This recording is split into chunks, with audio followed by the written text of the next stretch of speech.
মন আমার কাঁদে রে, প্রাণ আমার কাঁদে রে, যেতে সোনার মদিনা। মদিনা যেতে চান কিনা? যারা বললেন না তারা মনে হয় চান না। জোরে জোরে কোন মদিনায় যেতে মন চায় কিনা? আল্লাহ যেন কবুল করে নেই, সকলে জোরে জোরে বলে আমিন। মন আমার কাঁদে রে, প্রাণ আমার কাঁদে রে, যেতে সোনার মদিনা। যে মদিনা ধন্য হলো পেত ঠিকানা। মন আমার কাঁদে রে, প্রাণ আমার কাঁদে রে, যেতে সোনার Medina. বালাগাল Ola be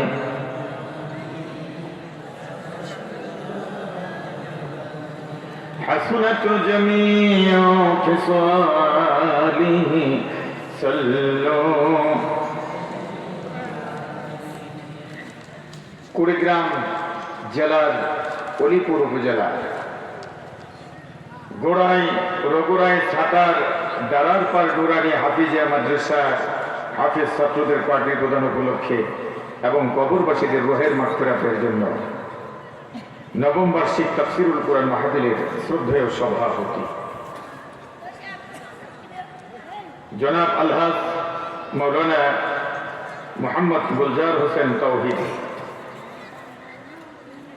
super মুসল্লিপাড়া বাহারুল্লাহ Rabiya দাখিল মাদ্রাসা, বোড়াবড়ি উলিপুর কুড়িগ্রাম। আল্লাহ মহতারামকে কবুল করুন। পার্শ্বে বসা আছেন বর্ষিয়ান আলিমদ্দিন বিশিষ্ট জননেতা আল্লামা আব্দুস সালাম দামাত বরকাতুহুম আলিয়া। আমার আগে আলোচনা করেছেন কুড়িগ্রামের একজন জননন্দিত মুফাসসির, ইতিমধ্যে বাংলাদেশের প্রত্যন্ত অঞ্চলে যিনি যুবকদের মনে সাড়া জাগিয়েছেন, আমার কলিজার টুকরা, হৃদয় থেকে যাকে মহাব্বত করি, আল্লামা সিরাজুল ইসলাম ফারুকী দামাত বরকাতুহুম আলিয়া, আরবি প্রভাষক বাসরা আজিজিয়া সিনিয়র মাদ্রাসা, সভাপতি বাংলাদেশ মাজলিসুল মুফাসসিরিন কুড়িগ্রাম জেলা। আল্লাহ ওনাকে কবুল করুন, আমিন। মুরব্বিয়ান যুবক বন্ধুরা, স্নেহাস্পদ ছোট ছোট ছেলেরা, পর্দার আড়ালে শ্রবণরত মা ও বোনেরা, মাদ্রাসার মুহতামিন মুদাররিসিন, কমিটির সদস্যবৃন্দ, ছাত্রছাত্রী এবং অভিভাবকবৃন্দ, আসসালামু আলাইকুম ওয়া রাহমাতুল্লাহি ওয়া বারাকাতুহু। ওয়া আলাইকুম আসসালাম ওয়া রাহমাতুল্লাহ। আল্লাহ পাকের দরবারে হাজার কোটি শুকরিয়া জানাই, যে মহান মানিক এই পীর আউলিয়ার দেশ, মসজিদ মাদ্রাসার দেশ, আজান একামতের দেশ, প্রিয় জন্মভূমি বাংলাদেশকে আল্লাহ তার কোরআনের জন্য কবুল করেছেন। এখন কোরআনের কথা বলতে আর অনুমতি লাগে না, এজন্য সকলে শুকরিয়া জানাই, জোরে জোরে বলি আলহামদুলিল্লাহ। বিগত 17 বছর কোরআনের মাহফিলে কথা বলতে পারি নাই, মাঠ কেড়ে নিয়েছে। কোরআন থেকে কথা বললেন এক শ্রেণীর নামধারী মুসলমান ছিল, যারা সমাজে জুলুম করেছে, জালেম এবং ফেসিবাদের দোসর, আবু জেহেলের উত্তরসূরি, ফিরআউনের উত্তরসূরিরা আমাদের সামনে থেকে মাঠ কেড়ে নিয়েছে, আমাদেরকে অকথ্য ভাষায় গালিগালাজ করে মঞ্চের মধ্যে অপদস্থ করে পুলিশের হাতে সোপর্দ করেছে। আজ সে পরিবেশ আল্লাহ তাআলা ঘুরিয়ে দিয়েছেন, কোরআনের কথা ওপেন চলছে। আশা করি আগামীর বাংলাদেশ আল কোরআনের বাংলাদেশ। যারা বললেন না তারা চান না, মুসলমান হিসেবে বলেন আগামীর বাংলাদেশ আল কোরআনের, আগামীর পার্লামেন্ট আল্লাহর কোরআনের পার্লামেন্ট। আল্লাহ কবুল করুন, জোরে করে আমিন। আমার ভাইয়া, আলোচনার সূচনা লগ্নে আকীদা সঠিক করার জন্য একটি কথা বলে দিচ্ছি, তা হচ্ছে এই, বলেন তো সমস্ত ক্ষমতার মালিককে? আগে তো ঠিক আছে। সমস্ত ক্ষমতার মালিক কে? চিল্লায় বলতে হবে, জোরে জোরে বলতে হবে, জোরে কোন সমস্ত ক্ষমতার মালিক কে? কিন্তু আমাদের বাংলাদেশের সংবিধানে লেখা আছে সমস্ত ক্ষমতার মালিক জনগণ। তাহলে এটা কি পুকুরি কিনা? কথা কয় না, পুকুরি না? অতএব আমাদের দাবি হলো আগামী পার্লামেন্টে এটা সংশোধন করে সমস্ত ক্ষমতার মালিক আল্লাহ, এই কথাটা সংবিধানে লাগাতে হবে। আমরা রাজি আছি কিনা? কুড়িগ্রামের মুসলমান কারা কারা রাজি? হাতটা তুলে আমার আল্লাহকে রাখা। লিল্লাহি তাকবীর। আল্লাহ রাব্বুল আলামিন বলেন, কুলিল্লাহুম্মা মালিকাল মুলক তুতিল মুলকা মান তাশা ওয়া তানজিউল মুলকা মিম্মান তাশা ওয়া তু'ইজ্জু মান তাশা ওয়া তুযিল্লু মান তাশা বিয়াদিকাল খায়র ইন্নাকা আলা কুল্লি শাইইন কাদির। ও নবী, আপনি বলুন, কুলিল্লাহুম্মা মালিকাল মুলক, মুলকের মালিক কে? জোরে জোরে বলেন, মুলকের মালিক কে?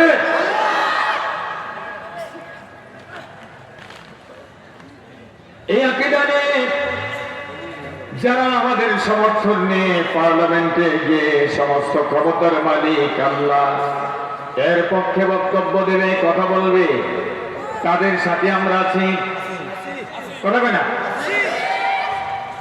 আর যারা কোরআনের পক্ষে বলে না, কোরআনকে মানবতার সংবিধান হিসাবে চায় না, তাদের সাথে আমরা নাই, কথা কোন ঠিক ঠিক না? এই জন্য আজকে ওয়াদা দিতে হবে যে কোরআন দিয়ে নামাজ পড়ি, ওই কোরআন দিয়ে সমাজ গঠন করতে চাই, আল্লাহ কবুল করে নেন। আমার ভাইরা, ভূমিকায় না গিয়ে সরাসরি কোরআন থেকে আলোচনা শুরু করতে চাই। আল্লাহ বলেন সূরা হজ, কোরআন শরীফের 22 নম্বর সূরা, আয়াত নম্বর 41। আল্লাহ রাব্বুল আলামিন ওয়াজ করেছেন। এই ওয়াজটা বরকতের নয়, এই ওয়াজটা আমার আল্লাহ। আল্লাহ ওয়াজ করেছেন, আল্লাযীনা ইম্মাক্কান্নাহুম ফিল আরদি, আমি যখন তাদেরকে জমিনের ক্ষমতা দেই, জমিনের পাওয়ার যখন আমি তাদের দান করি, জমিনের ক্ষমতা যখন আমি তাদেরকে দেই, 4টা কাজ তারা করে, 4টা আইন করে। 1 নম্বর হলো আকামুস সালাহ, তারা নামাজ কায়েম করে, নামাজের আইন করে। স্বাধীনতার 53 বছর চলে গেল, বলুন তো মুসলমান যাদেরকে সাপোর্ট করেছেন এই 53 বছরের ভিতরে কোরআন হাতে নিয়ে বুকে নিয়ে পার্লামেন্টে দাঁড়িয়ে নামাজের আইন করার কথা কি কেউ বলেছে? তাহলে মুসলমান হিসাবে আজও ওয়াদা দিতে হবে, যারা পার্লামেন্টে দাঁড়িয়ে আল্লাহর কোরআন হাতে নিয়ে বুকে নিয়ে কোরআন থেকে নামাজের আইনের কথা বলবে, আগামী দিনে তাদেরকে সাপোর্ট করতে হবে। কারা কারা রাজি? হাত তুলে দেখাও মুসলমান।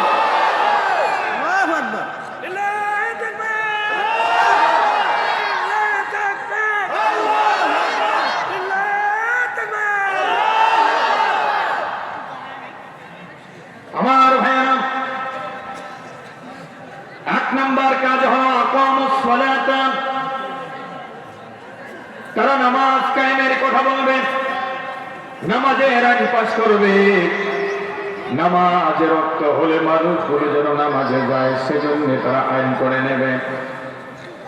বলুন তো, আজান শুনলে নামাজে যাওয়া দরকার আছে না নাই? হুকুমটা কার? এই আইনটা কার? وَإِذَا نُودِيَ لِلصَّلَاةِ مِنْ يَوْمِ الْجُمُعَةِ فَاسْعَوْا إِلَى ذِكْرِ اللَّهِ وَذَرُوا الْبَيْعَ ذَلِكُمْ خَيْرٌ لَكُمْ إِنْ كُنْتُمْ تَعْلَمُونَ। আল্লাহু আকবার। শোনো মুসলমান হলো রে আজান, মসজিদে চলো পড়িতে নামাজ, খুশি হবেন জুলজালাল। শোনো মুসলমান হলো রে আজান। মাথা কোন? সুতরাং আজান হলে সব কাজ ফেলে দিয়ে নামাজে যেতে হবে, এটা আল্লাহ পাকের জিকির। কথা কোন? ঠিক ঠিক না? কিন্তু আমাদের দেশের মানুষ আজান হলে কি নামাজে যায়? নামাজে না গেলে কোনো শাস্তির ব্যবস্থা আছে? আমাদের দেশে বরং একটা কথা চালু আছে, নামাজ রোজা ফরজ, যার যার খরচ, করলে করো না করলে নেই। আপনি ব্যাংক থেকে লোন এনেছেন, নির্ধারিত সময়ে লোন পরিশোধ করতে পারেন নাই, আপনার বিরুদ্ধে মামলা হবে আদালতে, আপনাকে মামলা করে টাকা আদায় করা হবে। তার মানে সুদ এটা ফরজ বর্তমান সংবিধানে। না দিতে পারলে আদালতের মাধ্যমে আপনাকে অ্যারেস্ট করে জেল দিয়ে তারপরে টাকা আদায় করে। কথা বল। আর নামাজ রোজার ব্যাপারে বলা হচ্ছে এটা বারবার ফরজ, করলে করো না করলে নেই, কোনো প্রকার শাস্তির ব্যবস্থা নাই। অথচ নামাজের ব্যাপারে শাস্তির ব্যবস্থা রাখা দরকার। কথা বলেন ঠিক কি ঠিক না? যখন আজান হবে, ব্যবসা, বিভিন্ন কলকারখানা সব কিছু বন্ধ থাকবে, তখন চলবে নামাজ। আবার নামাজ শেষ, আবার কাজে চলে আসতে হবে। ফাইদা কুদিয়াতিস সালাহ ফান্তাশিরু ফিল আরদ। নামাজ শেষ বসে থাকার দরকার নাই, এখন ছুটেও, এখন ছড়িয়ে পড়ো ময়দানে, হালাল রিজিকের জন্য, আল্লাহ পাকের সন্তুষ্টির জন্য ময়দানে ছড়িয়ে পড়ো। তার মানে যারা নামাজ পড়বে, যারা কাজ করবে, আবার কাজ শেষ হবে, নামাজ পড়বে, আবার কাজ করবে, এটাই হলো বিধান। কথা কোন? ঠিক কি ঠিক না? মান আকামাস সালাতা ফাকাদ আকামাদ দ্বীন। যে নামাজ কায়েম করলো সে যেন দ্বীনকে কায়েম করলো। ওমান হাদামাস সালাত ফাকাদ হাদামাদ দ্বীন। আর যে ব্যক্তি নামাজ ছেড়ে দিল সে যেন দ্বীনকে খর্ব করলো। এখন আজানের পরে বুড়া বাবা হাঁটতে পারে না, ফজরের সময় মসজিদে চলে যায়, যুবক ছেলেটা শুয়ে শুয়ে ঘুমায়। আছে না নাই? বাবাকে জিজ্ঞেস করলাম ছেলেকে ডাক দিচ্ছেন? কয় না ডাকি নাই। আপনি গুনাহগার, আপনার ছেলেকে নামাজের জন্য ডাকেন নাই, এটা আপনি গুনাহগার হলেন। কথা কোন? ঠিক ঠিক না? এই জন্য নিজেও নামাজ পড়বো, সন্তানদেরকেও নামাজ পড়াবো। আল্লাহ কবুল করুন, জোরে কোন আমিন। তাহলে এমন প্রতিনিধি আমাদের দরকার যারা পার্লামেন্টে গিয়ে সর্বপ্রথম মাথা উঁচু করে দাঁড়িয়ে আল্লাহ পাকের সিজদার আইন প্রতিষ্ঠিত করবে, নামাজের আইন প্রতিষ্ঠিত করবে। দরকার আছে না নাই? আমার ভাইয়েরা, 1757 খ্রিস্টাব্দে বাংলার স্বাধীন বাবা ইস্ট ইন্ডিয়ার কোম্পানির কাছে, লর্ড ক্লাইভের কাছে পরাজিত হলেন মির্জাফর আলীর মির্জাফরের মাধ্যমে। কথা বলেন ঠিক কিনা? স্বাধীন নবাব 1757 সনে পরাজিত হলো। প্রায় 200 বছর, 190 বছর গোলাম হয়ে গেলাম ইংরেজদের। আমাদের স্বাধীনতার সূর্য অস্তমিত হলো। সেখান থেকে বহু সংগ্রামের মাধ্যমে যতগুলো আন্দোলন করেছে সব মুসলমানরা করেছে। তিতুমির বলেন, নবাবদের আন্দোলন বলেন, সিপাহী বিদ্রোহী বলেন, তারপরে শরীয়তুল্লাহর আন্দোলন বলেন, সবগুলো মুসলমানরা করেছে। ওখান থেকে দ্বিজাতি তথ্যের ভিত্তিতে স্বাধীনতা অর্জন করলাম 1947 সনে। 1947 সনে দ্বিজাতি তথ্যের ভিত্তিতে যেখানে মুসলমান মেজরিটি ওটা হবে পাকিস্তান, আর যেখানে হিন্দু মেজরিটি ওটা হবে হিন্দুস্তান। দেখা গেল কাশ্মীরের মুসলমানদেরকে হিন্দুস্তানের বাজে ফেলে আজকে অর্ধ শতাব্দী যাবৎ তারা নির্যাতিত হচ্ছে। কথা কোন ঠিক কিনা? প্রায় 70-75 বছর যাবৎ তারা নির্যাতিত। 47-এর স্বাধীনতার পরে 14ই আগস্ট পাকিস্তান হলো, 15ই আগস্ট হলো হিন্দুস্তান। আবার শুরু হলো বৈষম্য। মনে করেছি মুসলিম অধ্যুষিত দেশ হিসেবে আমাদের মনে হয় কোরআনের শাসন দেবে, আল্লাহর নবীর সুন্নতের শাসন দেবে, কিন্তু না, আমাদের উপর শুরু হলো নির্যাতন, শুরু হলো বৈষম্য, আবার শুরু হলো আন্দোলন। প্রথম রক্ত দিয়েছি ভাষার জন্য 52 সনে। কথা বলে না?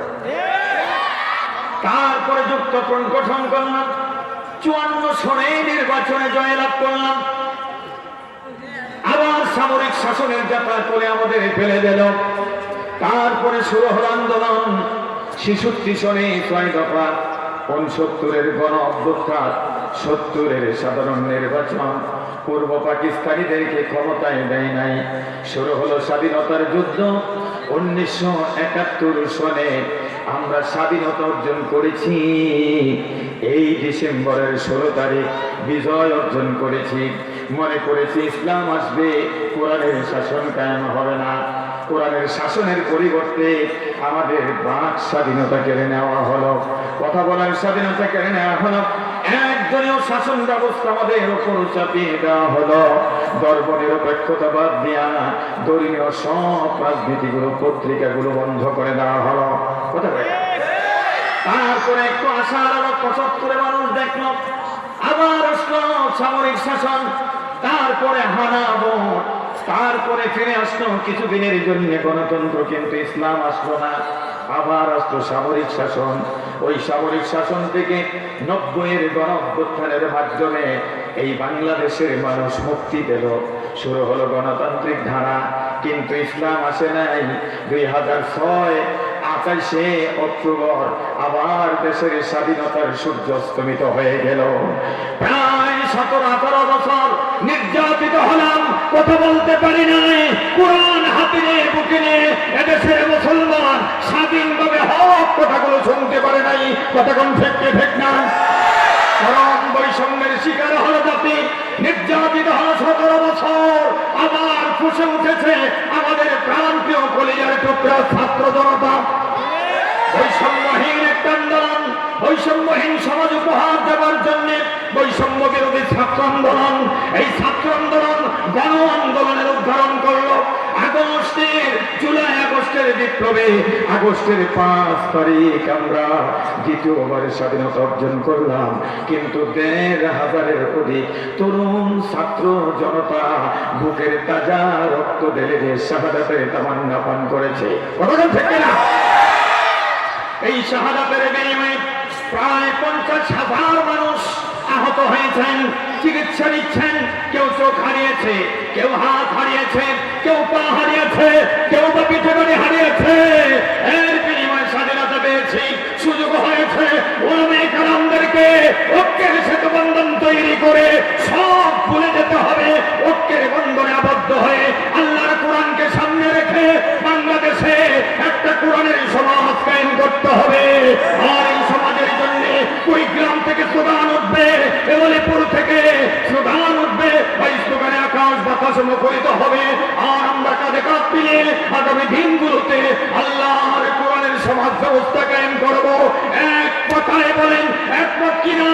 কারা কারা একমত? হাত তুলে আমার আল্লাহকে দেখা।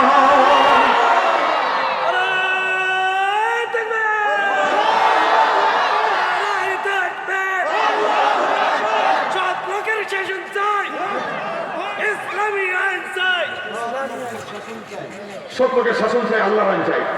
এই কথাটা বলতে পারলেন না? জোরে জোরে বলেন, আল্লাহর আইন চাই, সব লোকের শাসন চাই। জি, এটি আমাদের দরকার। কথা কথা আল্লাহ বলছেন ওয়াতাসিমু বিহাবলিল্লাহি জামিআ ওয়ালা তাফাররাকু। আল্লাহ বলেন আমার এই রজ্জু কোরআনকে তোমরা আঁকড়ে ধরো সংঘবদ্ধভাবে, ওয়ালা তাফাররাকু, পৃথক হয়ো না। সুতরাং আজকে সর্বপ্রথম আলেমদেরকে ঐক্যের সেতু বন্ধনে আসতে হবে। আলেমদেরকে সুদৃঢ় সীসাতলা প্রাচীরের মতো ঐক্য গঠন করতে হবে। কথা বলেন ঠিক কিনা? কোনো ভেদাভেদ চাই না, কাউমি আলিয়ার কোনো দ্বন্দ্ব চাই না। পীর বুজুর্গদের সাথে এদেশের ইসলামিক দল যারা করে আন্দোলন করেন তাদের মধ্যে কোনো ভেদাভেদ চাই না। একটা ঐক্যের সেতু বন্ধন চাই। আল্লাহ কবুল করুন, জোরে করে আমিন। ঐক্যবদ্ধভাবে আল্লাহর কোরআনকে ধরতে চাই, ঐক্যবদ্ধভাবে সমাজ থেকে বাতিল উৎখাত করে আল্লাহর কোরআনের সমাজ কায়েম করতে চাই। আল্লাহ কবুল করুন, জোরে করে আমিন। নবীজি বলেছেন ইন্না হাযাল কোরআন, এটা হলো কোরআন আব্দুল্লাহ, এই কোরআন হলো আল্লাহর রশিদ ওয়াস শিফাউন নাফিস, এই কোরআন হলো উপকারী ও ঔষধ ওয়ান নূরুল মুবিন, এই কোরআন হলো প্রকাশ্য জ্যোতি তথা প্রকাশ্য আলো। ওয়াকদুল লিমান তুমসিকা বিহি, এই কোরআন হলো মুক্তির চুক্তিপত্র। ওয়া নাজাতুল লিমান তাবিআহু, এই কোরআন হচ্ছে এমন একটি গ্রন্থ যে যা অনুসরণ করে ইত্তেবা করে সে নাজাতপ্রাপ্ত। আজ দৃপ্ত কণ্ঠে বলতে হবে কুড়িগ্রামের মুসলমান, ময়দানে আখিরাতে আল্লাহর আদালতে আমরা মুক্তি চাই কিনা?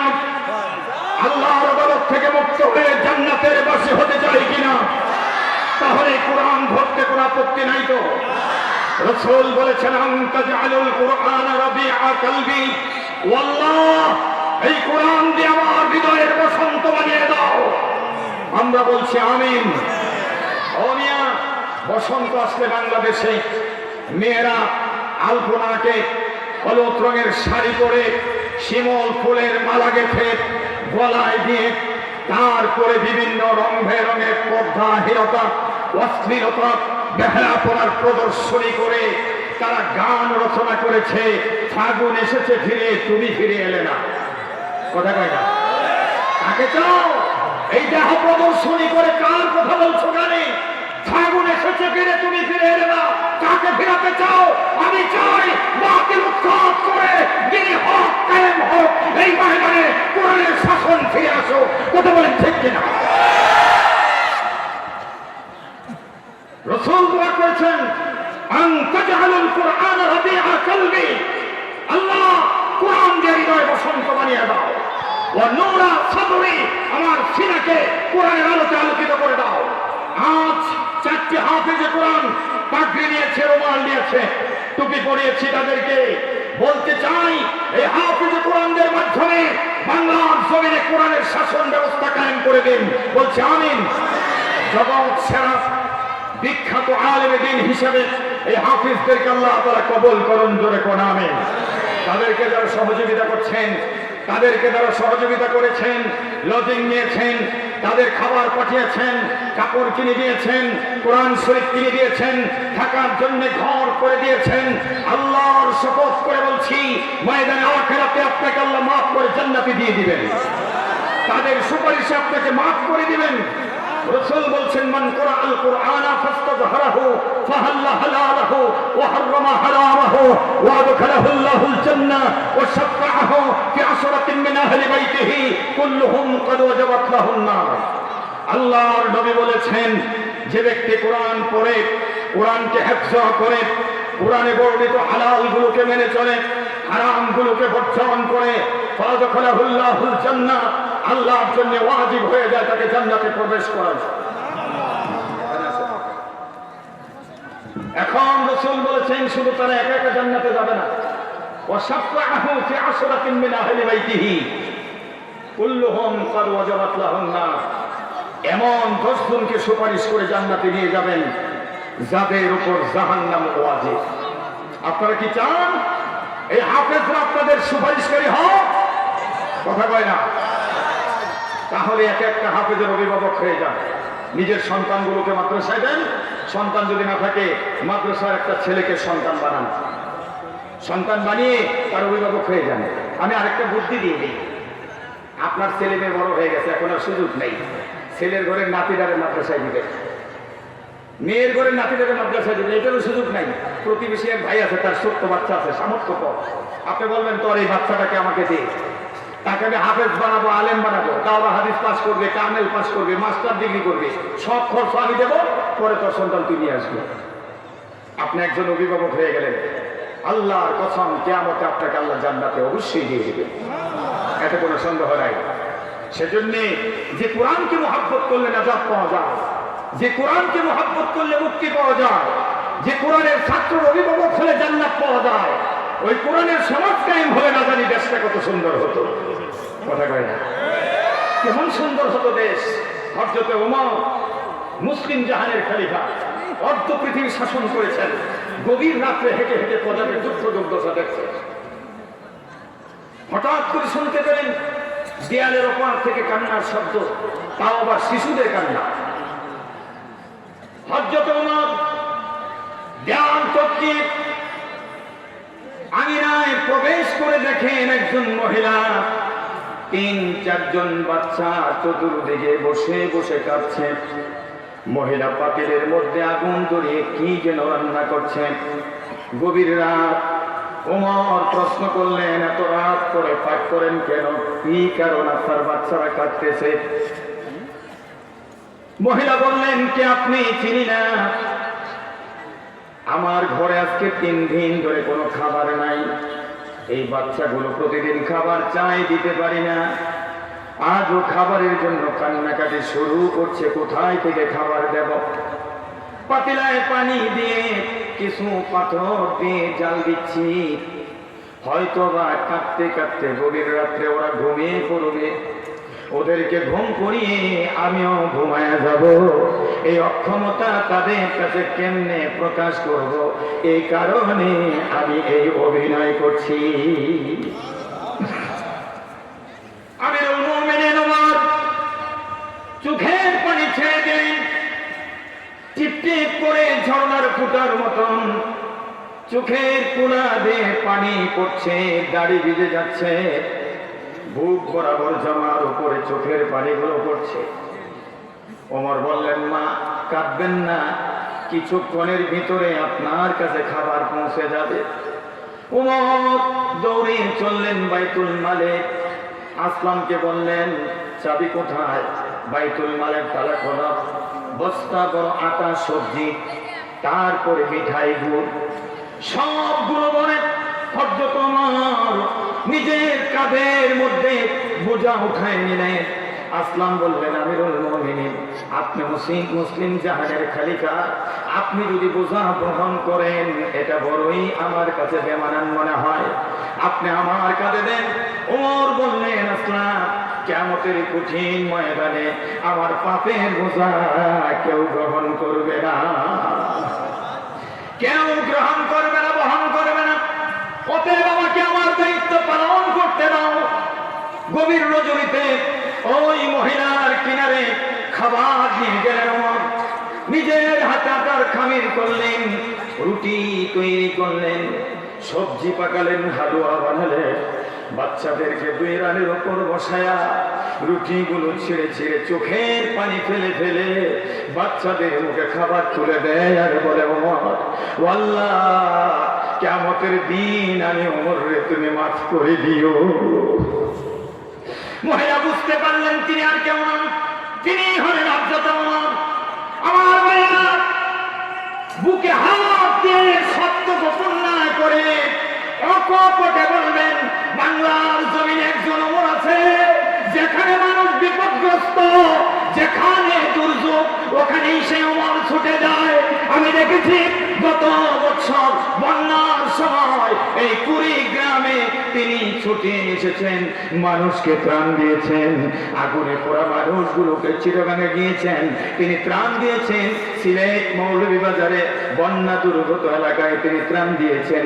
বুক বরাবর পানির মধ্যে নেমে গত বন্যার মৌসুমে ফেনীতে গিয়ে, লক্ষ্মীপুরে, নোয়াখালী গিয়ে মানুষকে ত্রাণ দিয়েছেন। যেখানে বিপদ সেখানে তিনি ছুটে যায়, সেখানেই তিনি ছুটে গিয়েছেন। এমনকি বৈষম্য বিরোধী এই ছাত্র আন্দোলনে জুলাই আগস্টের মহা বিপ্লবের মাধ্যমে ফেসিবাদ থেকে যখন মানুষ মুক্তি পেল, জালিম থেকে মানুষ যখন মুক্তি পেল, নব্য ফেরাউন থেকে মানুষ যখন মুক্তি পেয়ে স্বাধীনতা পেল, এই যুদ্ধ করতে গিয়ে, আন্দোলন করতে গিয়ে যারা শহীদ হয়েছেন, শহীদ পরিবারকে 2 লক্ষ টাকা করে তিনি নিজের হাতে গিয়ে দিয়েছেন। এই বাংলার ওমরকে, তার নাম কি আপনারা জানেন নাকি? একটু দৃপ্ত কণ্ঠে বলেন তো, বাংলার ওমরের নাম কি? মাশাআল্লাহ, এই বাংলার ওমরের নাম হলো ডাক্তার শফিকুর রহমান।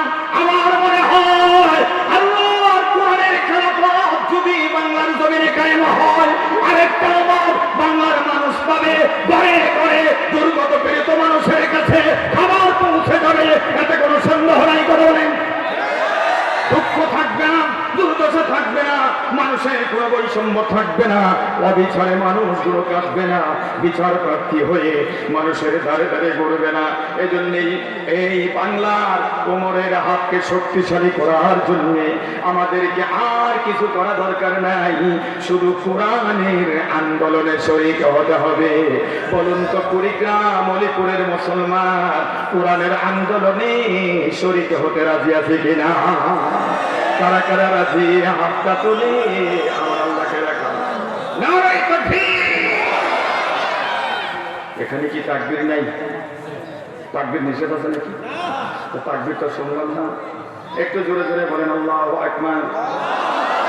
একটু চিল্লায় বলতে হবে আল্লাহু আকবার। হাতটা উপরে তুলে জোরে জোরে বলে আল্লাহু আকবার। আল্লাহু আকবার বলবে মুমিন, তারি আকাশ আর তারি জমিন। আল্লাহু আকবার বলবে মুমিন। আকাশ কার? জমিন কার? আমি আপনি কার? সুতরাং আইন মানব কার? আমার ভাইরা, ছোট্ট একটা উদাহরণ শুনুন। মনে করেন আপনি একটা কোম্পানির মালিক। আপনার নাম কি? শহীদুল ইসলাম ভাইকে দিয়ে বলি উদাহরণ। মনে করেন উনি একটা কোম্পানির মালিক, কোম্পানি বানাইছে, 10,000 শ্রমিক নিয়োগ দিছে। এই শ্রমিক পরিচালনার জন্য কোম্পানির কোনো আইন আছে না নাই? আইনটা কে বানাবে? মালিক বানাবে না শ্রমিক? ভালো করে বলেন, কে বানাবে? শর্টকাট বলছি শোনেন, আপনার ফ্যাক্টরির আইন যদি মালিক হিসাবে আপনি বানান, তাহলে তামাম জগৎ নামক এই তামাম জগৎ নামক এই ফ্যাক্টরির মালিককে। যারা বলবেন না তারা কি মানেন না নাকি? এমন কেউ আছেন যে জগতের মালিক আল্লাহ না, এটা মানি না, এরকম কেউ আছেন নাকি? তাহলে কথাটা সুন্দর হলো না কেন? আওয়াজ করে বলেন জগতের মালিককে। তাহলে তিনি জগৎ বানালেন, আইন তিনি বানাবেন না, আমি আপনি বানাবো? এই তো সোজা কথা।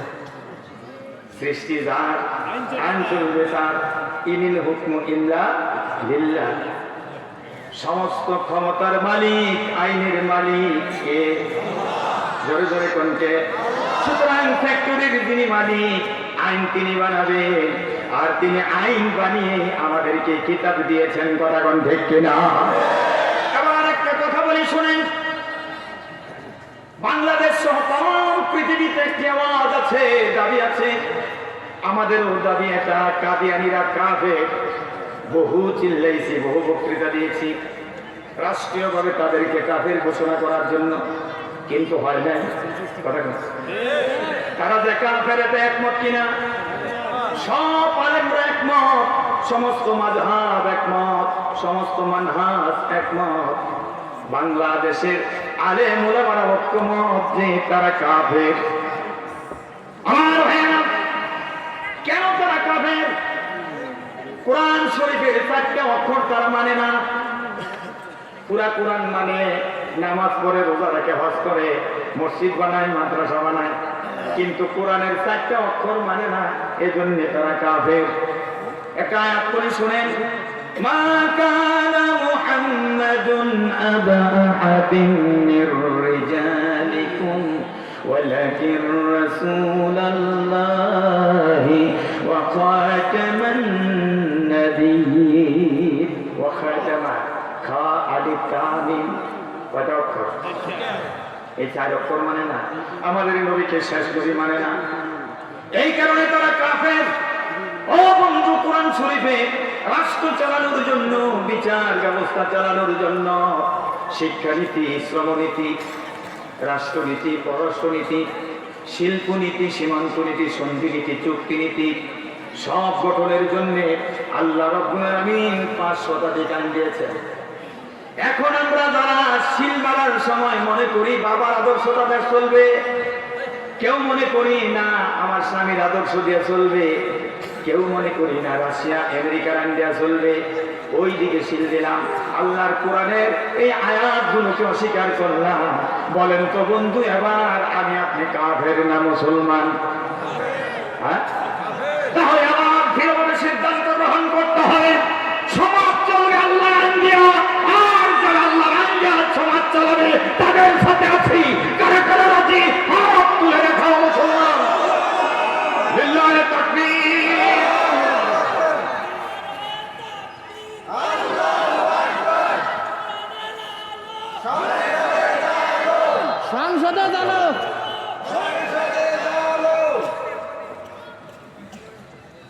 একটা ছেলে ওখানে থেকে চিল্লাইল, গলা বসে গেছে, কিন্তু আপনাদের চিল্লানি আমি শুনলাম না। একটু জোরে তাকবীর দিলে কোন সমস্যা তো দেন না কেন? বলুন আল্লাহু আকবার। সাউন্ড তো কমানো বাড়ানো আপনাদের হাতে দিয়ে দিলাম। আপনারা ভলিউম বাড়াইলে আমার ভলিউম বাড়বে, আর আপনারা কমিয়ে দিলে আমার ভলিউম কমে যাবে। এখন চিন্তা করে দেখেন, ভলিউম বাড়াবো না কমাবো? আমার ভাইরা, কোরআনের শাসন ব্যবস্থা কায়েম হলে জাতি সুর মুক্ত হবে, ডাকাত মুক্ত হবে। ডক্টর শফিকুল ইসলাম মাসুদ বলেছেন, আমরা ব্যাংক তৈরি করেছি, এদেশের যুবকদের চাকরির ব্যবস্থা করেছি, আর তোমরা ব্যাংক লুট করে ডাকাতি করে টাকা পাচার করেছ। আমরা গঠন করি, তোমরা চুরি করো। কথা কয় না? আল্লাহ বলেন, সারিকু ওয়াস-সারিকাতু ফাকতাউ আইদিয়াহুমা, চোর এবং চোরের হাত কেটে দাও। আইনটা কার? স্বাধীনতার ৫৩ বছরে কোন চোরের হাত কাটছে? তাহলে আল্লাহর আইন যে প্রতিষ্ঠিত হলো না, আমরা মুসলমান মানব রচিত আইন সাপোর্ট করলাম, কি জবাব দিব আল্লাহর কাছে? অথচ মল্লে লাশটা রাখে বিসমিল্লাহি ওয়া আলা মিল্লাতি রাসূলিল্লাহ, আল্লাহর নামে রাসূলের দলে রাখে যারা। আপনি সারা জীবন শয়তানের দল করছে, ওখানে মরার পর আপনি রাসূলের দলে হলেন কিভাবে? কথা কয় না? পাঁচটা জিনিসের নিশ্চয়তা রাষ্ট্র দিবে, তারপর যদি কেউ চুরি করে তার হাত কেটে দেওয়া হবে। নাম্বার 1, খাদ্যের নিশ্চয়তা দিবে রাষ্ট্র। নাম্বার 2, বাসস্থানের নিশ্চয়তা। নাম্বার 3, কাপড়ের নিশ্চয়তা। নাম্বার 4, শিক্ষার নিশ্চয়তা। নাম্বার 5, চিকিৎসার নিশ্চয়তা। খাদ্য, বস্ত্র, বাসস্থান, শিক্ষা, চিকিৎসা, এই 5 অধিকার যদি নাগরিকের প্রতিষ্ঠিত হয়, তারপর যদি কেউ চুরি করে হাত কেটে দাও। একটা চোরের হাত কাটা হবে জাতীয় স্টেডিয়ামে ঢাকায়। দেশের সমস্ত মিডিয়া, আন্তর্জাতিক মিডিয়া লাইভ কাস্টিং করবে, হেডলাইন উঠবে, চোরের বিচার হচ্ছে হাত কাটা। এক চোরের হাত কেটে দিলে বাংলাদেশে আর চোর থাকতো না, তওবা করে সব ভালো হয়ে যেত। যেই চোরেরা 17 বছর মিলিয়ন বিলিয়ন কোটি টাকা পাচার করেছে, ইসলামিক আদালত কায়েম হলে তাদের যদি চুরির দায়ে অপরাধী সাব্যস্ত করে হাত কেটে দেওয়া হয়, জীবনে আর কোনদিন সাধুর বেশে আমাদের সামনে এসে আর দাঁড়াতে পারবে না। কিন্তু কোরআনের পার্লামেন্ট নাই, এজন্য চোর খালি বাড়তেছে, কমে না। একজন আমাকে প্রশ্ন করলেন, হুজুর হাত কেটে দেওয়া অমানবিক।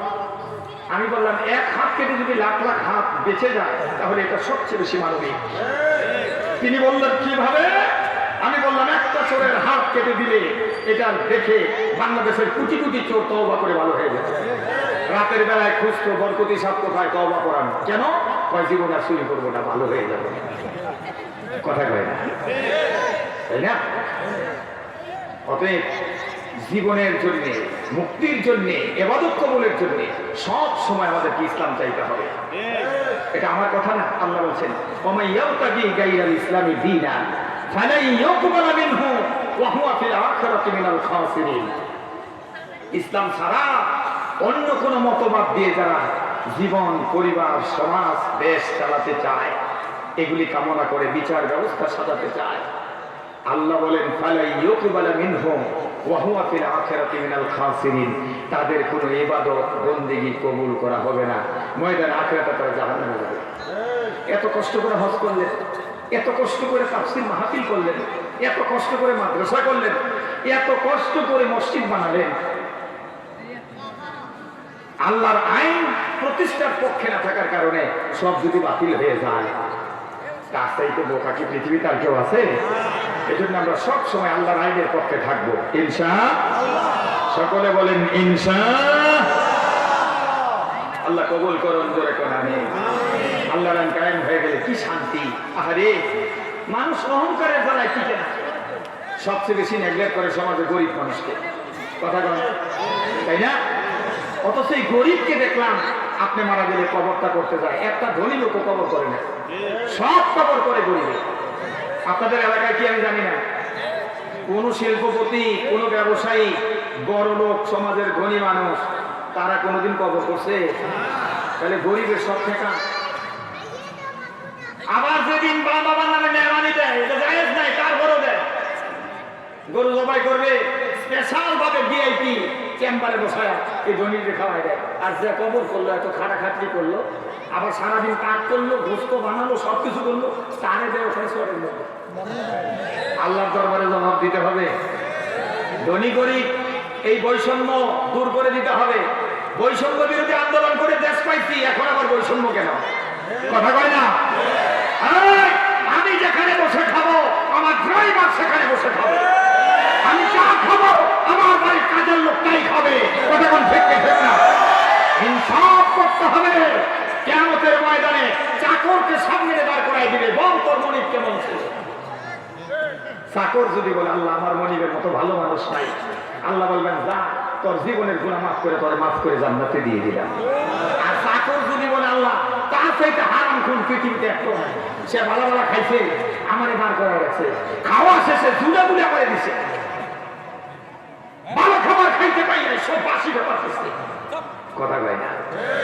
আল্লাহ তো শাস্তি আমি দুনিয়া থেকেও দিছি, আখিরাতেও দিব।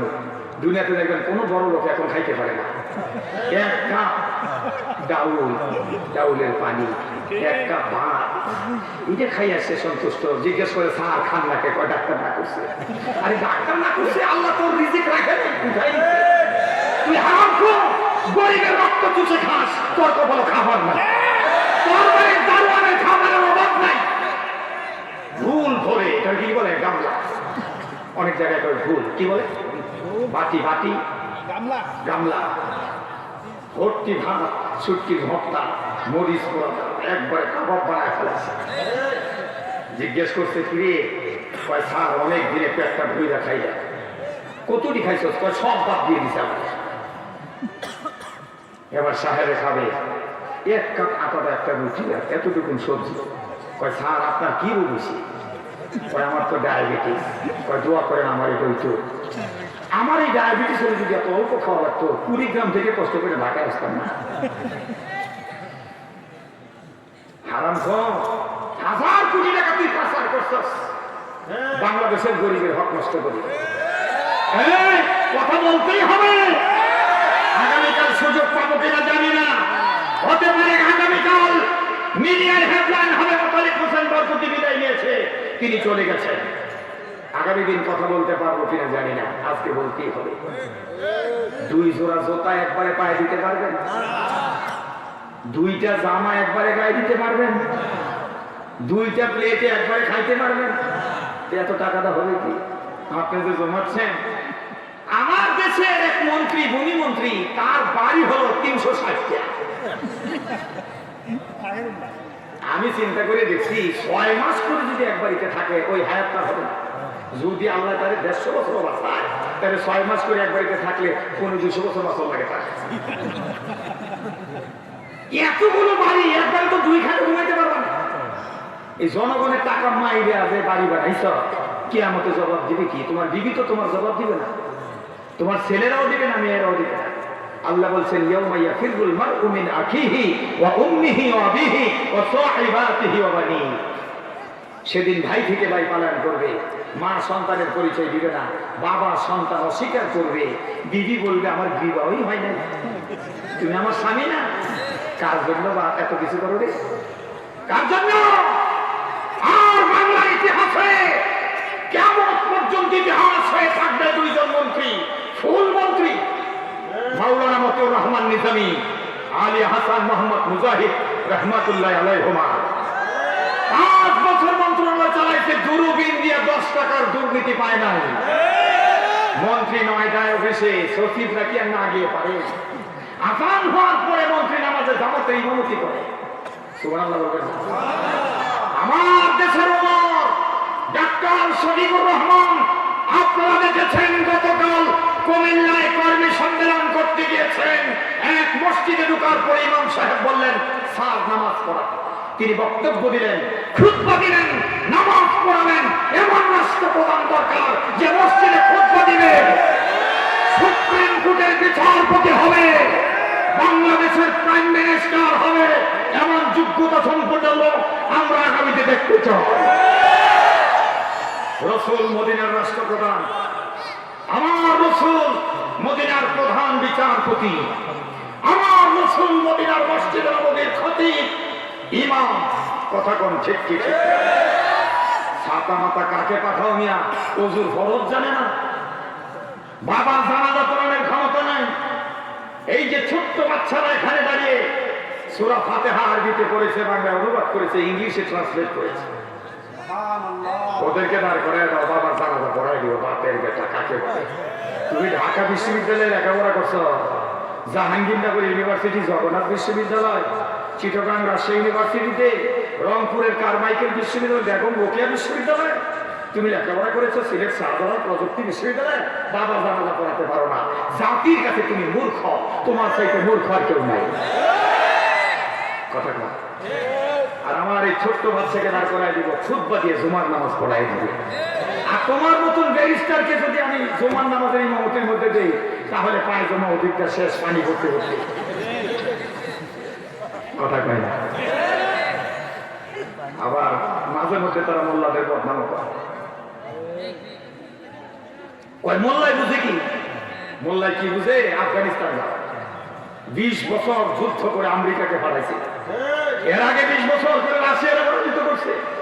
এখন মনে করছে মোল্লারা না খেয়ে পারবো না। মোল্লারা ক্ষমতায় গেল 2.5 বছর হয় নাই, মার্সিডিজ গাড়ি আবিষ্কার করে ফেলেছে। মোল্লাদের তৈরি জোশ পৃথিবীর জমিনে বিখ্যাত জোশ। এখন ইউরোপ আমেরিকায় আফগানিস্তানের জোশ না হলে নাস্তা হয় না। সুবহানাল্লাহ কইবেন না? বাংলাদেশে একটা বার মোল্লাদেরকে দেন না, দিয়া দেখেন কি হয়। আমি চ্যালেঞ্জ করে কোরআন হাতে নিয়ে বলে গেলাম, মোল্লারা ক্ষমতায় গেলে মোল্লাদের যুব সংগঠন, ছাত্র সংগঠন আপনার বাড়িতে চাঁদা চাবে না। আপনার বাজারের ইজারা নিয়ে তারা মারামারি কাটাকাটি করবে না। আপনার নদীর বালুর ঘাট দখল করবে না। কথা বল। নিঃসন্দেহে তারা তাহাজ্জুদ করে আল্লাহর দরবারে শুকরিয়া আদায় করবে। কলেজ ইউনিভার্সিটি কি বলবো, আমাকে দিতেনি তো অনেক পড়ে। কলেজ ইউনিভার্সিটিতে গত 17 বছর কি নির্যাতন করেছে পুলিশ, আপনাদের এলাকায় ছাত্রদের দিকে তাকায় দেখে। টাকনার উপরে কাপড়, নামাজ পড়তে গেছে, কয়েকটা শিবির করে দাও। আহা, ধরে নিয়ে গেছে। বাড়িতে মা বাবা মনে করেছে কোনো ফ্রেন্ডের বাসায় আছে, মোবাইল বন্ধ, খবর নাই। 1 দিন 2 দিন 3 দিন, সপ্তাহ, মাস, 15, 2 মাস খবর নাই। আদালতে ধর্ণা দিয়েছে, পুলিশের কাছে গিয়েছে, কেউ স্বীকার করে না। হঠাৎ করে দেখে ডুবার কিনারে লাশ করে আছে, গুলিতে যাত্রা হয়ে গেছে। নাটক সাজিয়ে বলেছে বিখ্যাত সন্ত্রাসী প্রস্তাবে মারা গেছে। আপনার কত সন্তান পঙ্গু হয়েছে, কত সন্তানের চোখ গেছে, শুধুমাত্র কোরআনের আন্দোলন করে অপরাধ একটাই।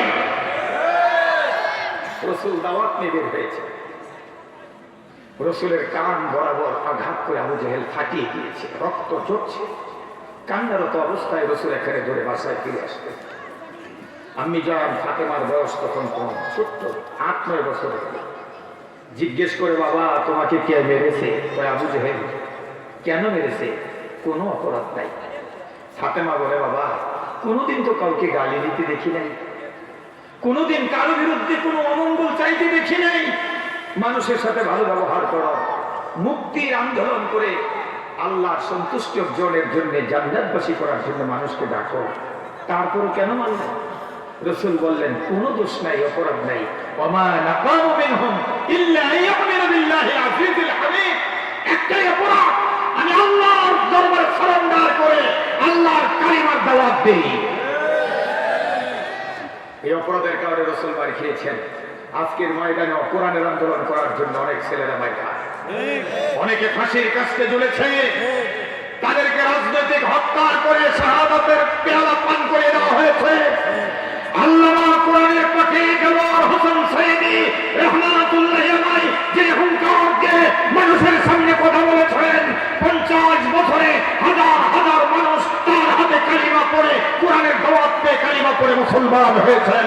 সেই আল্লাহকে এই পৃথিবীর জমিন থেকে ষড়যন্ত্র করে ইনজেকশন দিয়ে মেরে ফেলা হয়েছে। অপরাধ কোরআনের আন্দোলন করে দেশটা কোরআন দিয়ে চালাতে চায়, আল্লাহর আইন আল্লাহর হুকুমত কায়েম করতে চায়। কথা বলেন। আজও আমরা নিগৃহীত নির্যাতিত যারা কোরআনের আন্দোলন করে তারা, কারণ তারা মানুষ মারে না, শুধু মার খায়। মার খেয়েই যাব, মারতে মারতে যদি অচল করে দাও, এই দুটি পা না চলে আমার গুড়ি দিয়ে কোন দিয়ে দিয়ে আমরা কোরআনের দিকে অগ্রসর হব, কোরআনের সমাজ কায়েমের দিকে অগ্রসর হব। তারপর যদি আমাদের পথ আটকে দাও, আমাদেরকে শৃঙ্খলাবদ্ধ করো, আমাদেরকে বন্দী করো, আমরা দু চোখ দিয়ে কোরআনের শাসন ব্যবস্থা কায়েমের অপেক্ষায় থাকবো। তারপরেও আমরা কোরআনের আন্দোলন থেকে পিছপা হব না, জীবন দিব, কিন্তু আন্দোলন চলবে।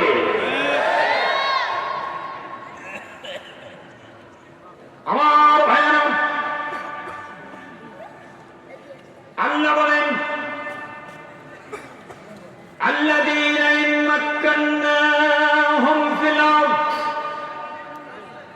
আমি যদি তাদেরকে ক্ষমতা দেই জমিনের, আকামুস সালাতা, তারা নামাজে রান করবে। মনে আছে আপনাদের কথা বলতেছিলাম, মনে আছে? হ্যাঁ। ও আতামুজ যাকাতা, তারপরে যাকাত আদায় করবে, যাকাত আদায় করবে। যাকাতের মন্ত্রণালয় হবে, যাকাত আদায় হবে কিভাবে শোনেন। ইসলামিক রাষ্ট্র হয়ে গেলে, আল্লাহর কোরআনের সমাজ কায়েম হয়ে গেলে, আল্লাহর কোরআনের পার্লামেন্ট হয়ে গেলে, আপনার ব্যাংকে গচ্ছিত টাকা রমজান মাসের 25 তারিখের আগে যাকাত মন্ত্রণালয় থেকে একটা মেসেজ আসবে মোবাইলে, শতকরা 2.5 টাকা 40 ভাগের 1 ভাগ আপনার অ্যাকাউন্ট থেকে কেটে নেওয়া হয়েছে। যাকাত আদায় হয়ে 1 কোটি টাকা আছে আপনার ব্যাংকে। বছর যখন অতিবাহিত হবে 2.5 লাখ টাকা যাকাত কেটে নেওয়া হবে। আমি ঢাকায় এক প্রোগ্রামে বললাম, যাকাত করতে হলে ইজাদুল মাল, মালের বৃদ্ধি। একটা ঢাকা ইউনিভার্সিটি স্টুডেন্ট অ্যাকাউন্টিং এ পড়ে, সে দাঁড়িয়ে বলছে, হুজুর 1 বছর পরে 2.5 লাখ কেটে নিয়েছে, তাহলে পারলো কেন? আমি বললাম, তোমার এই প্রশ্নের জবাব আমার 1 মিনিট লাগবে, 1 মিনিট যদি তুমি ধৈর্য ধরে শোনো, আমি দিয়ে দিচ্ছি। বলছে, হুজুর বলেন। আমি বললাম, ব্যাংকের অ্যাকাউন্ট থেকে যখন যাকাতের অর্থ কাটা যাবে, তখন অলস টাকা আর কেউ ব্যাংকের অ্যাকাউন্টে রাখবে না, এই টাকা বিনিয়োগ করবে, ব্যবসা করবে। কথা বল। আপনি 1 কোটি টাকা পুঁজি নিয়ে এই কুড়িগ্রাম সদরে একটা দোকান দিলেন, সেখানে 4 জন কর্মচারী নিয়েছেন, আপনি সহ ওই 4 কর্মচারী পুরো বছর খাটলেন, 4 কর্মচারীর বেতন দিলেন, তাদের পরিবার চললো, আপনারও পরিবার চলবে। বৎসরান্তি হিসাব করে দেখলেন 1 কোটি টাকায় আরো 20 লাখ টাকা ব্যবসা দিচ্ছে। সুবহানাল্লাহ বলেন না? এখন আপনি হিসাব করে দেখলেন 1 কোটি 20 লক্ষ টাকায় যাকাত আছে 3 লাখ, তাহলে যাকাতের টাকাও বাড়লো, আপনার টাকাও বাড়লো, 5টা ফ্যামিলিও চলবে। কথা বলেন। এইভাবে করে ধনীদের কাছ থেকে যাকাত নিবে, গরিবদেরকে দিবে। অফি আমওয়ালিহিম হাক্কুল লিসাইলি ওয়াল মাহরুম, গরিবের হক ধনীদের সম্পদে আছে। কার কথা? আল্লাহর কথা। সুতরাং 5 বছর যদি পরিকল্পিতভাবে যাকাত ডিস্ট্রিবিউশন করা যায়, আদায় করে, বাংলাদেশে কোনো গরিব থাকবে না। আমরা আফগানিস্তান, ফিলিস্তিন পুনর্গঠনের জন্য অর্থ পাঠাতে পারি। আফ্রিকার সুদানের না খেয়ে হাতদিশার হয়ে যা মুসলমানদের খাবারের ব্যবস্থা করতে পারবো। মুসলমান সমাজ এই পৃথিবীর জমিনে সর্বপ্রথম ইউসুফ আলাইহিস সালাম রিলিফ প্রথা চালু করেছে, মিশরের ক্ষমতায় অধিষ্ঠ হয়ে। কথা বলেন। এই সময় ইউসুফের পরিবার কেনান থেকে মিশরে স্থানান্তরিত হয়েছে। ইতিহাস বললে বহু সময় লাগবে। আমি বসার পরে একটা স্লিপ এসেছিল, রানী বিলকিস আর সুলাইমানের কাহিনী বলতাম, কারণ রানী বিলকিস আর সুলাইমানের কাহিনী ইউটিউবে আমার একটা আলোচনা এত বেশি পরিমাণ মানুষের শুনেছে, আমি আশ্চর্যজনিত হয়েছি, এটা ভাইরাল হয়ে গেছে। এখন যেখানে যাই আলোচনা শুনতে চাই, এটা তুমি আসো, এটা তো শুনতেই পাও, নতুন আলোচনা শোনো, দরকার আছে না? সুতরাং আপনি যাকে সমর্থন করবে তার 4টা গুণ থাকা লাগবে। 1 নাম্বার, নামাজ কায়েমের আইন করার যোগ্যতা এবং আইন করবে, এই কথা দিতে হবে। 2 নাম্বার, যাকাত আদায় করবে, যাকাতের মন্ত্র আদায় করবে। 3 নাম্বার, ওয়া আমারু বিল মা'রুফ, সৎ কাজের আদেশ করবে, এটা ফরজ। যাদেরকে সমর্থন করছেন, যাদের জন্য স্লোগান দিচ্ছেন, জীবনে কোনোদিন এসে জিজ্ঞেস করছেন নামাজ পড়ছেন কি? কথা কোনটা গেল? রোজা রাখছেন কিনা জিজ্ঞেস করছেন? আর ইয়া জিজ্ঞেস করবো কেমনে? যেই নেতারা সমর্থন করছেন সে নিজেই তো রোজা রাখে না, কর্মী লয়ে দুয়ার বন্ধ করে খায়। কথা কোন না? সে নিজেই বাংলাদেশের অর্থ চুরি করে বিদেশে পাঠায়। আমার নেতার কোয়ালিটি আর তাদের নেতার কোয়ালিটি দেখে। আমার নেতা হসপিটাল বানায়, স্কুল বানায়, ব্যাংক বানায়, কলেজ বানায়, বেকার যুবকদেরকে চাকরি দেয়। আর তোমার নেতা টাকা পাচার করে বেগমপাড়া বাড়ি বানায়, সেখানে মুখ্যমত করার জন্য। বাংলার ওমর যাকে বললাম, ডাক্তার শফিকুর রহমান, ওনার হসপিটালে 250 করে হিন্দু মানুষ চাকরি করে। হিন্দু ভাইরা শোনো, ইসলাম কায়েম হলে তোমার সন্তান বেকার থাকবে না, তোমার সন্তানকে চাকরি দেওয়া হবে।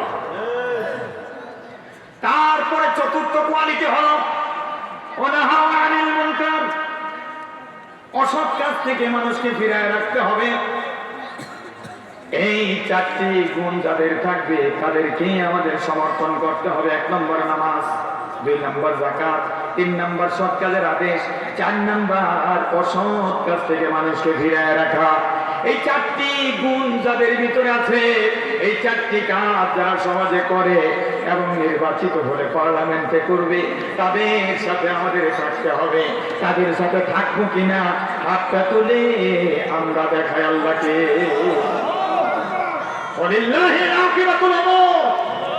আপনার সমস্ত কর্মফল আল্লাহর কাছে আছে। কতক্ষণ ধরছে না? আমি তো চলে যাব। অনেকে বলে যে হুজুর মাহফিলে বসতে দেখা থেকে হাত তুলছি, 500 টাকার নোটের লোক কি সামলানো যায়? 500 টাকা দিয়ে আমাদেরকে কিনে ফেলে, আছে না ভাই? 1 প্যাকেট ব্যানসন সিগারেট দিলে তো হুঁশ থাকে না। ইমান বিক্রি করে এই বাতিলের পক্ষ অবলম্বন করবেন না, ইমানকে বাঁচান, আল্লাহ খুশি হবেন। তারপরে নেতৃত্বের কোয়ালিটি এমন হবে, গরিব মানুষকে ভালোবাসবে। আল্লাহ রসুলকে দাওয়াত দিলেন, আনাস বিন মালিক রসুলের চাকর, রসুলের খাদেম, দাওয়াত করেছেন আনাসের বাড়িতে। রসুল গেছে, বসতে নিবে কোথায়? উঠানের মধ্যে জ্যোৎস্না রাতে একটা খেজুরের হারা মোটা মোটা, চিনেন মোটা গোড়া, হ্যাঁ, এটার মধ্যে বসতে দিচ্ছেন। রসুল বসে আছেন। আনাসের মা একবার নবীর দিকে তাকায়, আবার আসমানের চাপের দিকে তাকায়। আনাস জিজ্ঞেস করে, মা এভাবে তুমি আকাশে বারবার তাকাও, আমার নবীর দিকে তাকাও, কি দেখো? আনাসের মা বলছে, আল্লাহর কসম, ওই আকাশের চাঁদের মধ্যে কলঙ্ক আছে, আমার নবীর চেহারায় কোনো কলঙ্ক নাই।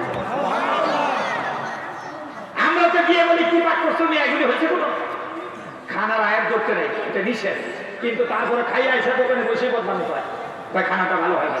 কথা কথা মুসলমানের চরিত্র তো খারাপ। আল্লাহ রসুলকে আহ্বান করবে, কি দিয়ে গরিব মানুষ 2-3 দিনের বাসি রুটি দিছে, বাসি রুটি। কয়দিনে? 2-3 দিনের বাসি রুটি, হালুয়াও নাই, সবজিও নাই, লবণ পানিতে মিশায়া আর একটু মরিচের ফাঁকি দিয়া রসুলের সামনে দিয়েছে। আল্লাহ রসুল রুটিগুলি এই মরিচ আর লবণের পানিতে ভিজায় খায়, আর মুস্কি হেসে বলে, আনাস খাবারটা বড় টেস্ট হয়েছে, খুব স্বাদ হয়েছে। কেমন নেতা আমাদের? ওই নেতার অনুসরণ না করে কার অনুসরণ করো? যে 24 ঘন্টায় মিথ্যা বলে, 1 ওয়াক্ত নামাজ পড়ে না, রমজানের রোজা রাখে না, তাদের পিছনে দৌড়াও। কিয়ামতে নেতা সহ তোমাদেরকে উঠানো হবে, আর জাহান্নামে ড্রিল মেরে ফেলে দাও।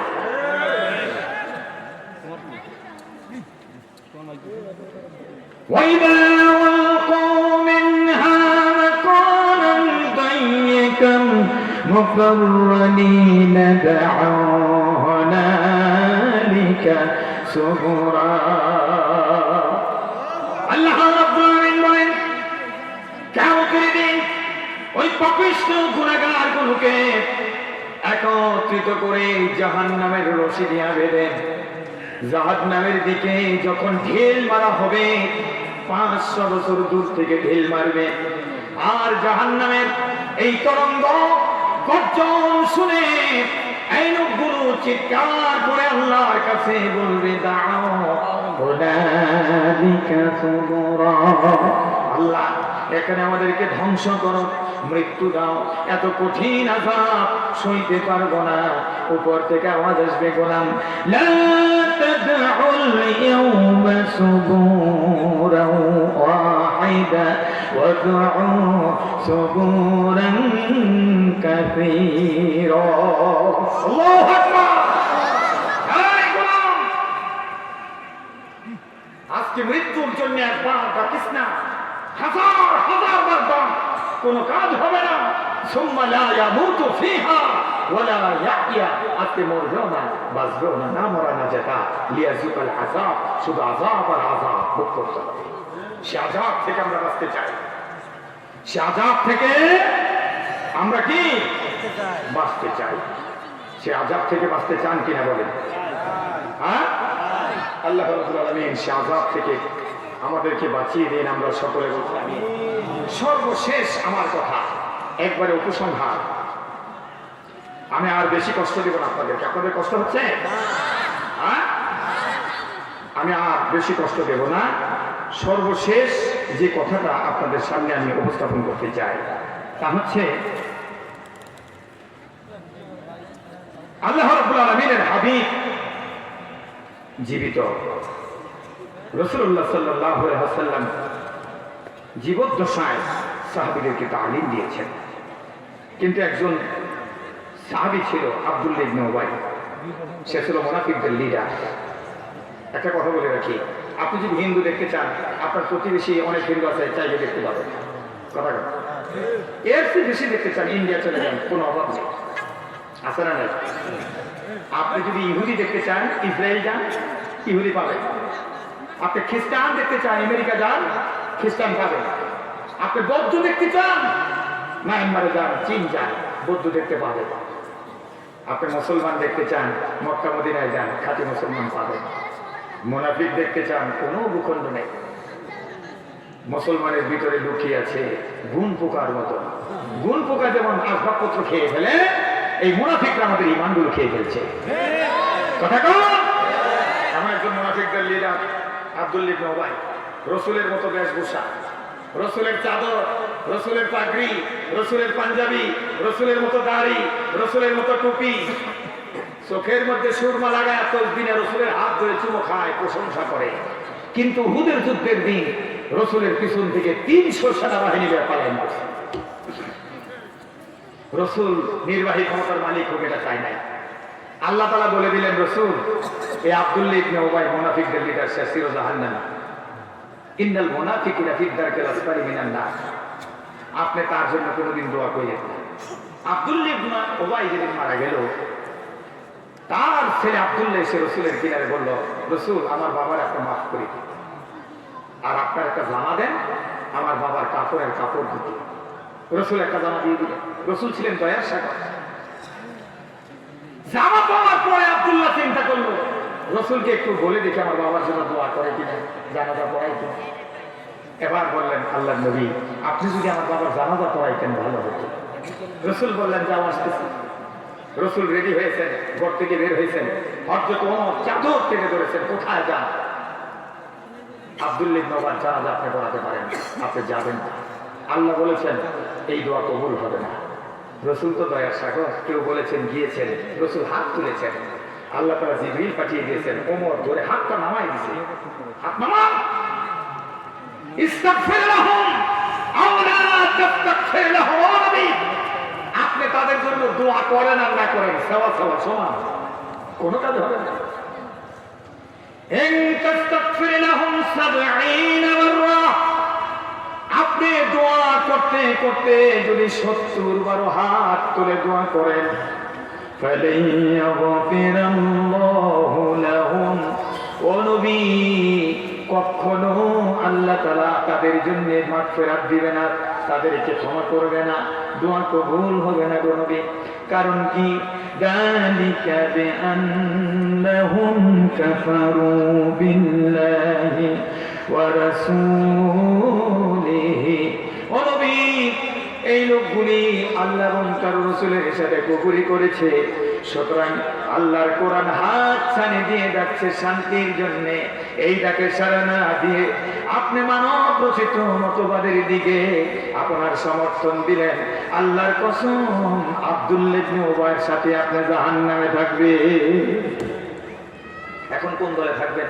রাসূলের দলে থাকবেন না আব্দুল্লাহ ইবনে উবাইয়ের দলে থাকবেন? জোরে জোরে কোন, রাসূল না উবাই? তাহলে জীবদ্দশা আপনাকে রাসূলের দলভুক্ত হতে হবে। তাহলে আপনি মারা যাওয়ার পরে যদি এই দোয়া করে মানুষ বিসমিল্লাহি ওয়া আলা মিল্লাতি রাসূলিল্লাহ, আল্লাহর নামে রাসূলের দলে রেখে গেলাম, তাহলে এটা সঠিক হবে। কথা বলেন। আর সারা জীবন সোর সামুন্দারকে সমর্থন করছেন, আজ স্লোগান দিচ্ছেন আমার নেতার চরিত্র গুলাবের মতো পবিত্র, আসলে ঠন ঠন, 1 নাম্বার গাঁজাখোর, 1 নম্বর সুদচোর, 1 নাম্বার ফেসিবাদ জালেম। কথা বলেন। আপনার তার জন্য স্লোগান দিচ্ছেন, মৃত্যুর পরে তার সাথেই দেখা হলো।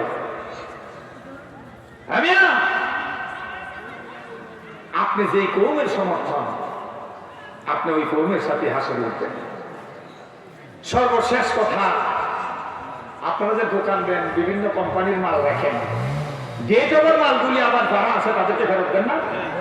হ্যাঁ, কারণ ডেট ওভার মাল দোকানদার রাখে না, যেই কোম্পানিকে ফেরত পাঠায়। আমাদের দেশ থেকে ডেট ওভার মাল যেই কোম্পানির মাল ওই কোম্পানিতে ফেরত গেছে ইন্ডিয়ায়।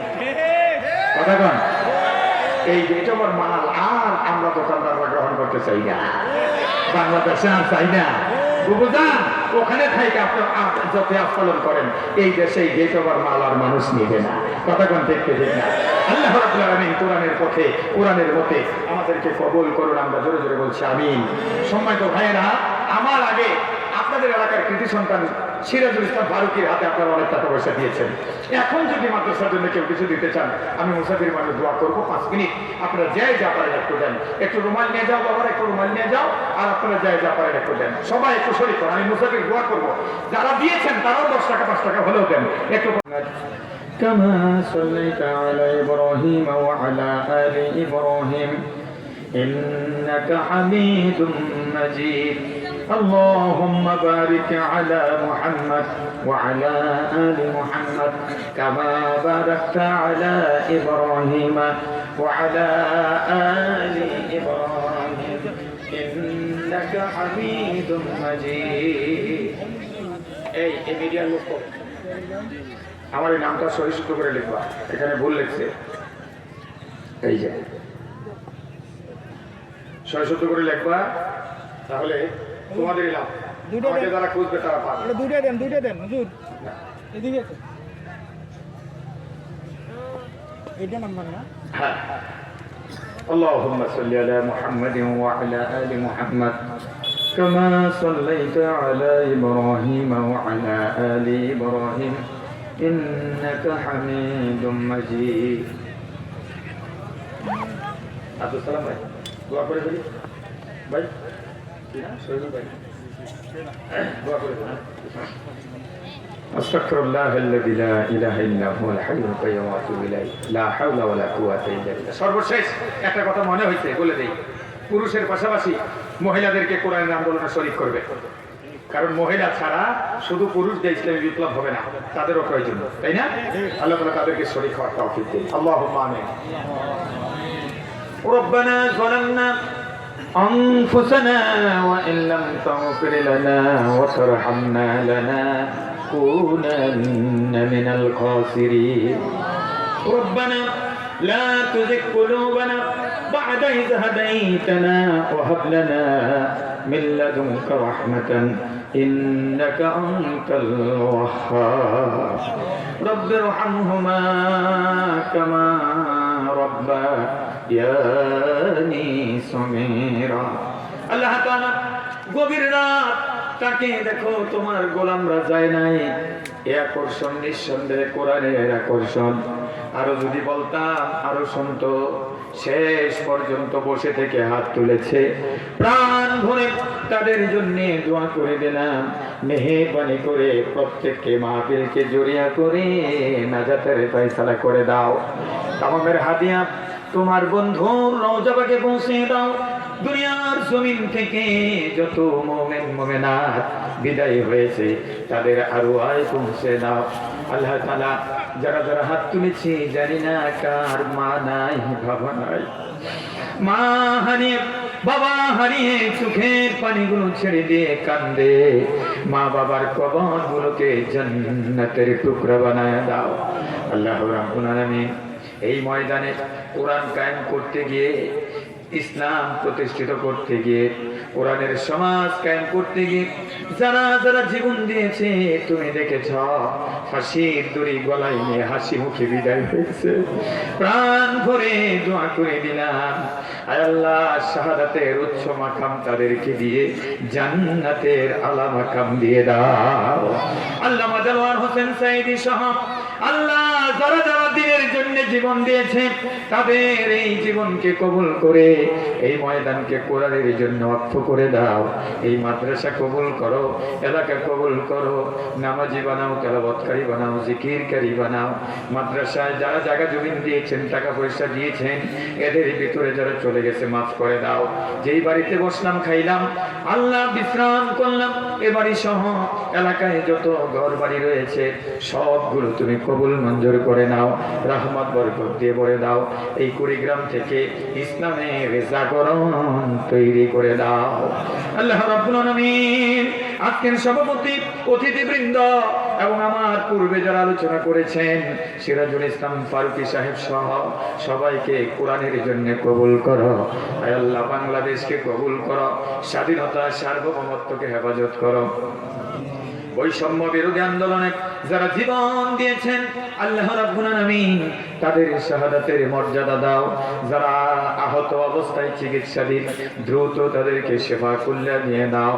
ফিলিস্তিনকে স্বাধীন করো, কাশ্মীরকে স্বাধীন করো, আরাকানকে স্বাধীন করে নিজ দেশে ফিরে যাওয়ার তৌফিক দিয়ে দাও।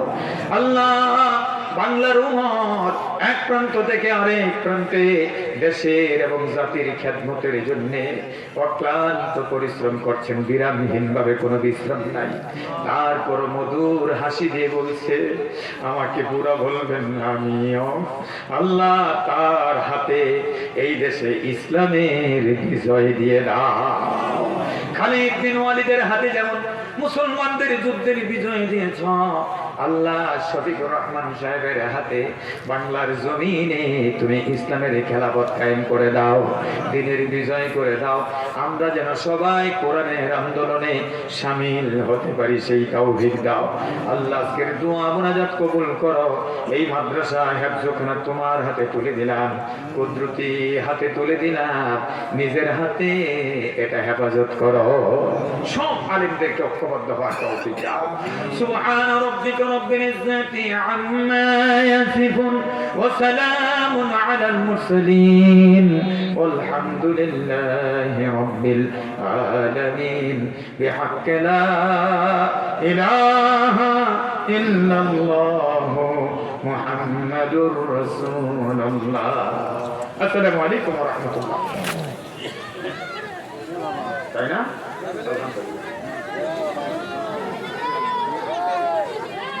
তোমাদের মিডিয়ার নাম কি?